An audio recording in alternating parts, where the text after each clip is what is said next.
Bueno, nos queda un solo videito muy cortito, después vamos al almuerzo. Nos mandó un saludo también ICANN, además de tener un staff que está, o sea, empleados, que es una cantidad importante de empleados que tiene, y su directora general, su CTO, no, su CEO, que nos mandó un saludito, Sally Costerton. Ahora también ICANN tiene una junta directiva, que es la que un poco decide finalmente si sí o si no, todas las políticas que se van desarrollando en los distintos grupos de trabajo.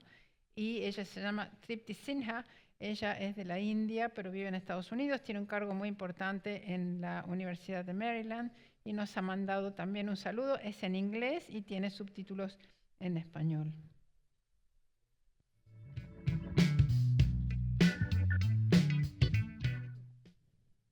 Good day, everyone. My gracious thanks to Oscar Massano, Adrian Carballo, Olga Cavalli, Eduardo Luna, and your respective institutions for inviting me to be part of your meeting today. My congratulations to the South School on Internet Governance, SSIG, for being a long-lasting and well-established initiative in the Latin America and Caribbean region with your first SSIG held in Buenos Aires in 2009. I have been asked to speak on the future of the Internet, so here are my thoughts on the topic. Before discussing the future, let's go back in time to when the Internet as we know it today was the future. It is a marvel of the last many decades when it was commercialized and unleashed to the world. It has served as a platform for innovation and has changed the world by connecting it to an infrastructure of services and information. Today, only about 67% of the world's population, about 5.3 billion people, are connected to the Internet.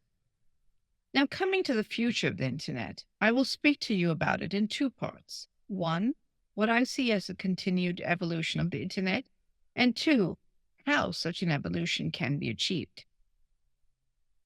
Let me now delve into the first part, which I see as the outcome of this continued growth. Using the current model of the Internet, which is interoperable, single, and which has an open architecture, I see a continued evolution of the Internet technical infrastructure and services that ride upon it. Security will continue to take an increasingly critical role and will be built into infrastructure systems and services. The value of data, an underlying input element, will continue to grow and get more complex. Fundamental building blocks of the Internet, like protocols, standards, and other technical elements, will evolve. More and more of the world's population will have access to the Internet. And my hope is that someday every member of the global population will be connected to the Internet and benefit from its richness.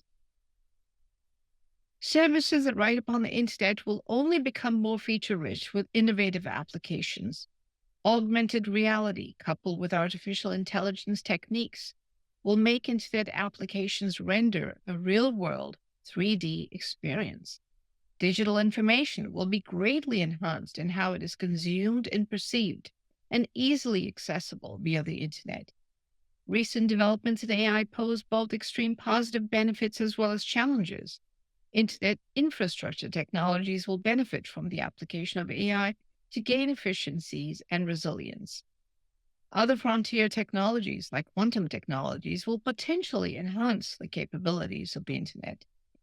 The continued strategic dependence and reliance on the Internet makes nation-states more proactive in their vision for the Internet in the interest of their national progress and sovereignty.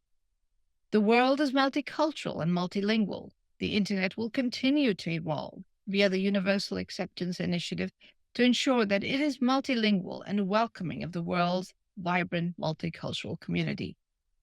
Of course, with all the progress that will be achieved, bad actors will also evolve in their malpractice, and solutions will be found to counteract their activities.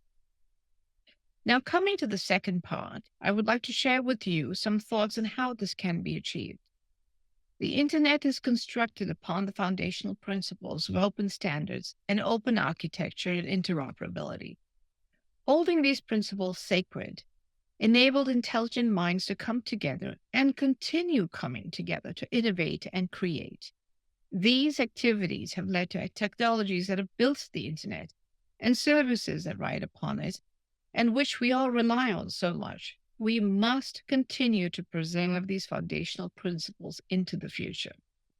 Internet governance has organically evolved through a global multi stakeholder process, uniquely addressing challenges in a user developed network of networks.